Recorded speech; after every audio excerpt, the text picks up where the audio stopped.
Balita mula sa lalawigan sa bawat rehiyon ng ating bayan. Dito sa Ang Pilipinas Ngayon.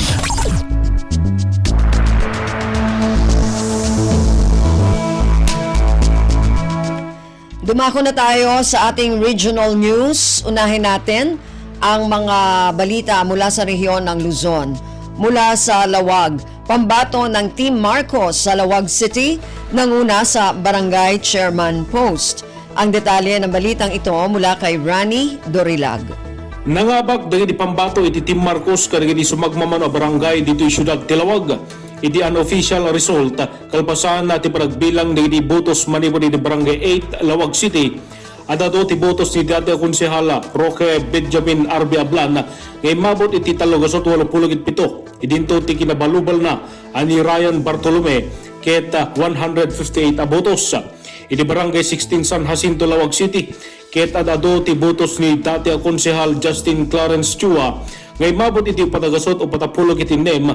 Idinto ti kinabalubal na ani Rogelito Collado ket nakaala iti 220 may sa abotos. Kabayatan na iti pay Team Marcos ket adado ti botos ni Mrs. Jovi Nicolas Ramos iti Barangay Santa Maria Lawag City ngem iti kinabalubal na nga incumbent barangay chairman.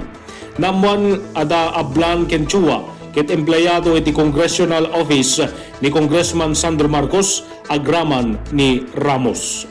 Manibot iti Radyo Pilipinas Lawag, Rani Dorilaga para sa Radyo Pilipinas World Service.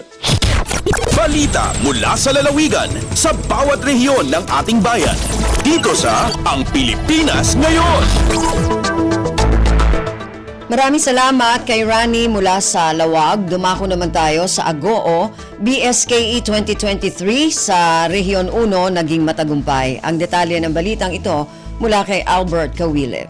Nabalay giti panakaisayang ka ti 2023 Barangay Kansanggunayang Kabataan Elections kadagiti na duma-duma polling precincts ditoy Rehiyon 1. Daytoy ket gapo iti sima matalag apan ang tungpal iti Manorsuro tinapatag nga akamda amang isayang kat iti nadalos ken natalna nga eleksyon. Agdagop 20 ket siyam 24 ket upat a Manorsuro iti Rehiyon ti nagserbi kas membro ti Electoral Board ken dadumapay nga akam para iti BSKE 2023. Inumong ti DepEd ti Region 1 Election Task Force tapno ma-monitor dagiti pasama kadagiti pagadalan ken insidente may naig kadagiti Manorsuro sakbay kabayatan ken kalpasan ti panakaisayang ka ti BSKE. Laksid kadagiti napasaran agagangay at parikot kas iti narigat wenno sa na mabirukan anagan dagiti botante adagos matlang an aksyonan baban ti tulong dagiti volunteer ken ti COMELEC precinct finder awanen dagiti nagbalin at ubeng ti panakaisayang ka ti eleksyon. Iti pakabuklan na anayas ken naurnos ti panakaisayang ka ti Barangay Kansanggunayang Kabataan Elections 2023 kapoy iti napudno ken dedikado panagserbi dagiti Manorsuro ti Rehiyon 1. Manipod RP Ago, Albert Kawile para ti Radyo Pilipinas World Service. Balita mula sa lalawigan sa bawat rehiyon ng ating bayan. Dito sa Ang Pilipinas Ngayon. Maraming salamat, Albert. Yan ang ulat mula sa Agoo. Dumako naman tayo sa Baguio. Naging payapa at maayos at tahimik ang katatapos na BSKE sa lungsod ng Baguio ayon sa COMELEC. Ang detalye ng balitang ito mula kay Jong Munar. Patsen iti Commission on Elections Baguio ang nasustinay dayto iti may isang analinak na talnak na urnos sa panakay patungpal ti eleksyon iti Barangay Kansanggunayang Kabataan iti Kalman. Sigon kani COMELEC Baguio Election Officer Attorney John Paul Martin, daytoy katpanggap iti bilin iti COMELEC Central Office ken iti kooperasyon iti tunggal may sa umili. Aminado ni Attorney Martin na nupay adda dagiti sumagmamano nga issue may naig iti reklamo iti kinawan tinagan dagiti botante iti master list na daras mata na resolba na ito igapot ti panag-assistar iti Voters Assistance Desk. Dahito ikan malaksay iti reklamo iti mapapati vote buying ijay Rizal Monument kan CAM 7 Barangay ngam awan mat iti formal anay pila complained. Inladingitan mat ti COMELEC Baguio iti pupusay sakbay iti eleksyon iti may isang maestra ng agserbi kuma kas Board of Election Inspector iti Barangay Kansanggunayang Kabataan Elections. Manipod ito Radyo Pilipinas Baguio, Jong Munar, nangipatamag para ti Radyo Pilipinas World Service. Balita mula sa lalawigan sa bawat rehiyon ng ating bayan. Dito sa Ang Pilipinas Ngayon. Maraming salamat, Jong. Yan ang ulat mula Baguio at kabuuan na ulat mula sa rehiyon ng Luzon. Dumako naman tayo sa rehiyon ng Kabisayaan mula sa Borongan, BSKE 2023 sa bayan ng San Julian, Eastern Samar, matagumpay na naisagawa. Ang detalye ng balitang ito mula kay Dayan Camplon. Naging himyang ang pagdumaraan barangay ang Sangguniang Kabataan Elections 2023 hadis sa nga kabarangayan habungtuan San Julian, Eastern Samar. Didaton pagsarahan panburuto sa don alas 3 San Club, October 30, 2023. Basara datos nga nakalap han Radyo Pilipinas Borongan ha Comelec San Julian hapangunan Mr. Mark kay Sagbait. Ang bungtoin may ada 11,020 nga ihaphan total number of registered voters or regular voters. Ngan 4,139 naman ang ihap han mga rehistrado nga botante para han Sangguniang Kabataan o SK. Gindumaran panbuto sa 11 nga voting centers san bungto. Din 80 din hiyan ihap han voting precincts ngan 35 ang clustered o group precincts. Dako nga parte ang naging papel han mga kabagyang han Comelec San Julian hapag siguron seguridad, katalwasan ngan kahimyang han eleksyon. Sugad man waray ni record nga election related violence sa nasabi nga bungto han adlaw han botohan. Tikang bidiya ka syudad han Borongan, Dayan Camplon para Radyo Pilipinas World Service. Balita mula sa lalawigan sa bawat rehiyon ng ating bayan.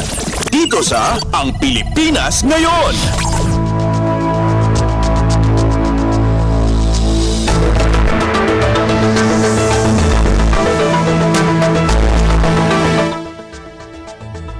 Maraming salamat, Dayan. Yan ang ulat mula sa Borongan. Samantala, dumako naman tayo sa Sogod.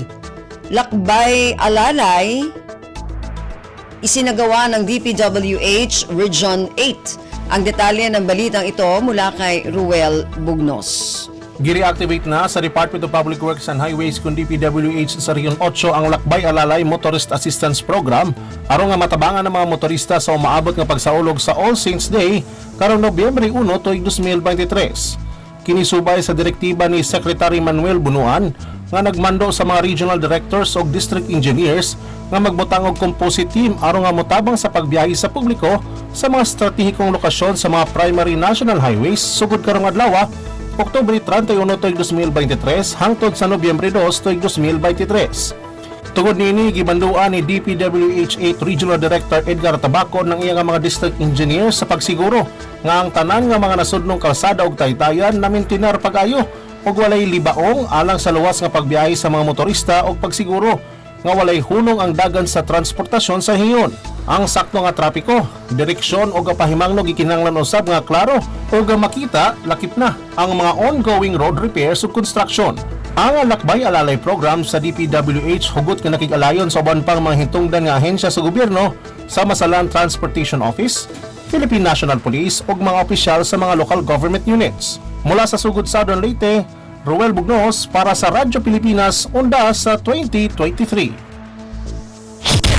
Balita mula sa lalawigan sa bawat rehiyon ng ating bayan. Dito sa Ang Pilipinas Ngayon.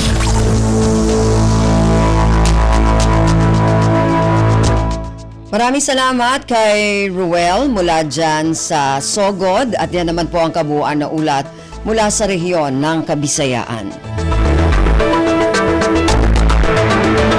Dumako naman tayo sa rehiyon ng Mindanao mula sa Cagayan de Oro, 2023 BSKE sa Northern Mindanao, tahimik sa pangkalahatan. Ang detalye ng balitang ito mula kay Kokoy Medina. Nagmalinawon sa kinatibukan ang 2023 barangay ug SK election sa Northern Mindanao. Kini ang gibutyag ni Police Brigadier General Ricardo G. Layog Jr., Acting Regional Director sa PNP-10.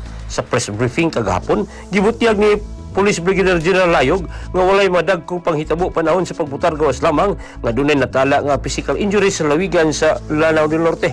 Gidugang pa niya Police Brigadier General Layog nga gikan Agosto 28 hangtod Oktubre 30 ning kasamtangang tuig. Mikabat ngadto sa Sinta City kooperasyon sa kanban ang ilang gihimo og miresulta sa pagkasikop sa 90 ka mga suspitsado og pagkumpiska sa 55 ka mga armas, 41 ka mga mahait nga hinagaban, 367 ka mga round sa bala og usa ka explosive. Nagpaabot usab sa iyang pagpasalamat si Layog ngadto sa katawhan sa Northern Mindanao diin sa pagsuporta og palagiusa aron mahimong magmalinawon ang eleksyon sa rehiyon. Gikan sa Radyo Pilipinas Cagayan de Oro, kini si Kokoy Medina alang sa Radyo Pilipinas World Service. Balita mula sa lalawigan sa bawat rehiyon ng ating bayan. Dito sa Ang Pilipinas Ngayon.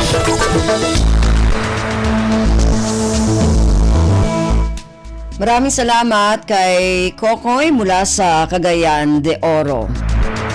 Dumako naman tayo ngayon sa Zamboanga. Mga PDL ng Zamboanga City Jail naging matagumpay ang pagboto para sa BSKE 2023. Ang detalye ng balitang ito mula kay Justin Bulanon. Y tiene buen éxito el votada del más o menos 428 persons reserve of liberty o PDLs desde el dormitorio del Zamboanga City Jail para na Barangay Sangguniang Kabataan elections ayer. Este es según el primer vez dentro na 13 años que puede votar el mga PDL de facilidad de elección local. Estos 428 PDLs na mencionado pasilidad ay entraron na mas de 145 registro PDLs ng internasyon que puede votar na eleksyon. El votada del mga PDLs para na BSKE 2023 es acuerdo na Memorandum of Agreement o MOA del COMELEC, BJMP del Public Attorney's Office. Base con el MOA, cualifica votar el mga PDL para na eleksyon lokal, que según tiene formal plantado caso, ita espera el corrido del procedimientos y también que ellos magasentencia menos de un año. Desde aking ciudad de Zamboanga, esta si Justin Bulanon para na Radyo Pilipinas World Service. Balita mula sa lalawigan sa bawat rehiyon ng ating bayan. Dito sa Ang Pilipinas Ngayon. Maraming salamat, Justin. Yan ang ulat mula sa Zamboanga. Dumako naman tayo sa Iligan, residente sa lungsod ng Iligan City. Nagsimula ng dumagsa sa mga pangunahing sementeryo para sa Undas 2023. Ang detalye ng balitang ito mula kay Alwidad Bashir. Nagsugod ng pag-abot ang mga residente sa Dakbayan sa Iligan, ang mga nagunang sementeryo alang sa paghandom sa Undas karong tuiga 2023. Makita ang matag individual sulod sa mga sementeryo nga busy sa pangapanglimpyo o pag-ayo sa mga lungon sa ilang mga minahal sa kinabuhi. Ang uban nagkapulikiusab sa pagpintal sa mga lubgangan ug ang uban nagsugod sa pagbutang sa mga halad sa mga bulak. Alerto ang security sector ug atong mga kapulisan sa tibok Dakbayan gikan sa Iligan City Police Station, diin hugot og strikto ang ilang pag-monitor sa mga exit ug entrance sa mga sementeryo ug uban pang pampublikong lugar. Kini subay sa pagsiguro sa luwas ug malinawon nga undas sugod karong tungang gabii hangtod ugma. Naglinya sab ang mga namaligya og bulak ug kandila sa nagkadaiyang dapit sulod sa Dakbayan ilabi na sa mga sementeryo ug simbahan. Nagampo ang tanan na walay mahitabong dili maayo og gubot sa paghandom sa kalagkalag ug gitawag na All Saints Day ug All Souls Day. Gikan sa RP Iligan, Alwidad Bashir para sa Radyo Pilipinas World Service. Balita mula sa lalawigan sa bawat rehiyon ng ating bayan. Dito sa Ang Pilipinas Ngayon.